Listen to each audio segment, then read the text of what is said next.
যে কাপড়ে নারীদের নামাজ কবুল হবে না, প্রত্যেক মা বোনদের জানা উচিত। আমি আপনাদেরকে অনুরোধ করব ভিডিওটি একেবারে শেষ পর্যন্ত দেখার জন্য। যে কাপড়ে নামাজ পড়া মহিলাদের জন্য নিষিদ্ধ, এ সম্পর্কে প্রত্যেক মা বোনদের জানতেই হবে। প্রিয় দর্শক, খুবই গুরুত্বপূর্ণ একটি ভিডিও এটি।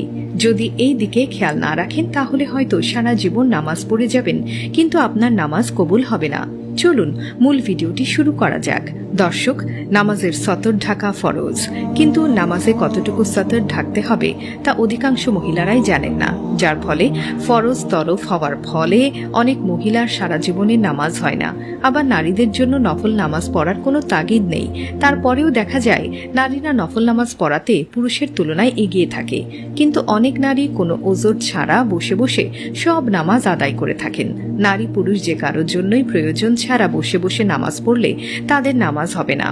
বিশেষ করে ফরজ নামাজ অবশ্যই দাঁড়িয়ে আদায় করতে হবে, কারণ সবার জন্য দাঁড়িয়ে নামাজ আদায় করাও একটি ফরজ কাজ। অবশ্য কোনো ওজর থাকলে সেটা ভিন্ন কথা। সাধারণত নারীরা অনেক সময় শাড়ি পরে নামাজ পড়ে থাকেন, আর শাড়িতে কোনোভাবেই পর্দা আদায় হয় না, কেননা শাড়ি পরে নামাজ পড়লে পর্দা লঙ্ঘন হবার সম্ভাবনা বেশি থাকে। যেহেতু পর্দা নামাজের মতোই ফরজ, তাই নামাজের আগে পর্দা ঠিক রেখেই নামাজ আদায় করতে হবে। নারীরা যে পোশাক পরিধান করুক না কেন, সেই নারী যদি অন্ধকার ঘরে একাও নামাজ পড়ে থাকেন, তবে নামাজের সময় এই বিষয়গুলোর প্রতি লক্ষ্য রাখতে হবে, যার ব্যতিক্রম হলে নামাজ হবে না। আয়েশা রাদিয়াল্লাহু আনহু থেকে বর্ণিত হাদিসে আল্লাহর রাসূল সাল্লাল্লাহু আলাইহি ওয়াসাল্লাম বলেছেন, প্রাপ্তবয়সী নারীরা ওড়না ছাড়া নামাজ আদায় করলে তা আল্লাহর নিকট কবুল হবে না। সুনান আবু দাউদ হাদিস 641। প্রিয় দর্শক, নামাজের সময় নারীদের এই বিষয়গুলোর প্রতি লক্ষ্য রাখতে হবে। 1. যদি কপালের কাছে কিছু চুল বেরিয়ে যায়। 2. কান একটা বা দুটো বেরিয়ে যায়। 3. যদি কানের পাশে জুলফির চুল বেরিয়ে যায়। 4. পেছনের চুল বেরিয়ে যায়। 5. থুতনির নিচে গলার কাছে কোনো অংশ বেরিয়ে যায়। 6. যদি হাতের কাছে কিছু অংশ বেরিয়ে যায়। 7.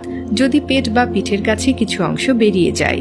অর্থাৎ শুধু মুখমণ্ডল, হাতের কবজি ও পায়ের পাতা ছাড়া আর কোনো অংশ যদি নামাজের সময় বেরিয়ে যায় এবং এভাবে সারা জীবন নামাজ পড়লে সে নামাজ আদায় হবে না। সে নারী বেনামাজি হিসেবে গণ্য হবে। আর সর্বাবস্থায় নারীদের পোশাক যেমন হবে তা এখন আপনাদেরকে জানাবো। 1. নারীদের ফরজ ও সুন্নত পোশাক হলো কামিজ বা ম্যাক্সি, যা গলা থেকে শুরু করে পায়ের গোড়ালির নিচে পাতা পর্যন্ত ঝুলবে। কামিজের বা হাতা কবজি কিংবা হাতের আঙ্গুল পর্যন্ত লম্বা হতে হবে। 2. আর মাথায় এমন হিজাব বা ওড়না পরিধান করতে হবে যাতে কোনোভাবেই গলা, ঘাড়, কান, মাথা ও জুলফির চুল কিংবা বুকের কোনো অংশ, পেটের কোনো অংশ তথা চামড়া দেখা না যায়। 3. ম্যাক্সির নিচে